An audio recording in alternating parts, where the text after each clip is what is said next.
এবার দেখাবো ষড়যন্ত্রে অমানবিক চিকিৎসক। সম্পত্তি বিবাদে নির্যাতনের অভিযোগ বাবা মায়ের, শারীরিক নির্যাতনের অভিযোগ বাবা মায়ের। আমার সঙ্গে জিয়াউল আলম রয়েছে, জিয়াউলের সঙ্গে কথা বলবো। জিয়াউল, সম্পত্তির বিবাদ এমন কোন পর্যায়ে চলে গেল যেখানে এই রকম ভাবে আচরণ, এইভাবে নির্যাতন বাবা মায়ের উপর? একদম দেখো, একেবারে চরম পর্যায়ে, অর্থাৎ একের পর এক গন্ডগোল এবং মারধর এটা দীর্ঘ কয়েক মাস ধরে হয়ে আসছিল। অর্থাৎ বাদুড়িয়ার অমানবিক ডাক্তার মানবিক হয়ে উঠলেন কেন? গত শুক্রবার আমরা একটা খবর দেখেছিলাম, সেখানে তার বাবা মাকে বেধড়ক মারধর করেছেন, অত্যাচার করেছেন, শারীরিক অত্যাচার করেছেন, আমার একাধিক অভিযোগ, এবং তাদেরকে খেতে হতো না, এরকম একাধিক অভিযোগ তুলে বাদুড়িয়া থানায় অভিযোগ দায়ের হয়। কিন্তু সেই সময় ছেলের কোনো অর্থাৎ তিনি বলছিলেন যে কোন রকম ভাবে তার কোনো অত্যাচার করেন না, এবং তিনি ইতিমধ্যেই বাদুড়িয়া থানায় অভিযোগ দায়ের হয়। সেই অভিযোগের ভিত্তিতে পুলিশ তদন্ত শুরু করে। কিন্তু দেখা যায় এই অমানবিক ডাক্তার মানবিক মুখ, তার কারণ তিনি বলছেন যে কোন রকম অত্যাচার করতেন না ছেলে, এবং আজকেও বাবা মা স্পষ্ট দাবি যে কোন রকম ভাবে ছেলে অত্যাচার করতো না। একটা সময় অত্যাচার করেছিল, কিন্তু এখন তিনি ভালো হয়ে গেছেন এবং এখন তিনি সমস্ত দায়ভার নিচ্ছেন। তার কারণ এক সময় ছেলেকে ডাক্তার করানোর জন্যই ভিক্ষাবৃত্তি করেছেন, জমির অন্য জমিতে চাষ করেছেন, সেখান থেকে উপার্জন করে ছেলেকে ডাক্তারি করেছেন।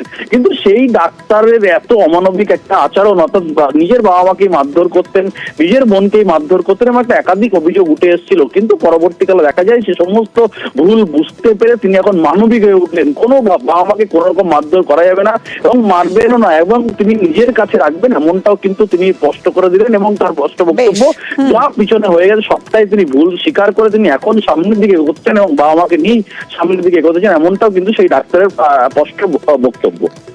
বেশ, বোঝাবুঝিতে ছেলেকেও আমি এইভাবে এফআইআর করেছি, আবার সেটা আমাদের মিটে গেছে। আমরা আপোষে সেই কেসটা তুলে নিচ্ছি। আমাকেও ভালোভাবেই দেখে, আমাকে মাসে 15,000 পর্যন্ত টাকা আমার দেয়, সংসার চালানো খরচ, আমার ওষুধ খরচ। একটু অত্যাচার করেছে না, মেম্বার আমার কিছুই বলিনি, আমি নিজেই চলে গেলাম থানায়। সংসারে অশান্তি দুটোই থাকে, তার ভিতরে হয়তো অশান্তি হয়ে গেলে এরকম একটা অসুবিধে ঘটায়। সেটা ভুল বোঝাবুঝি হয়ে গেছে। ছেলে রাগে বাসে আমাদের মারধর করলো, সেটা ভুল বোঝাবুঝি ছেলেও করেছে, ভুল স্বীকার করেছে।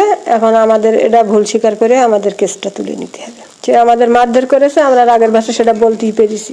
ছেলে বলতেছে আমি সব মেনে নেবো, হ্যাঁ আমি ভুল করেছি, আমি ভুল স্বীকার করছি, হ্যাঁ এখন অভিযোগ তুলে নেবো। আমি টোটালি ভিতর থেকে নির্দোষ। এগুলো হচ্ছে বাড়িতে নর্মাল একটা ছোট কথা কাটাকাটি হয়, সেইগুলোকে এইভাবে করা হয়েছে। জানি না এর পিছনে কারো ইন্ধন টিন্ধন আছে কি, সেটা আমার বাবা ভালো জানবেন, আমি কিছু জানি না।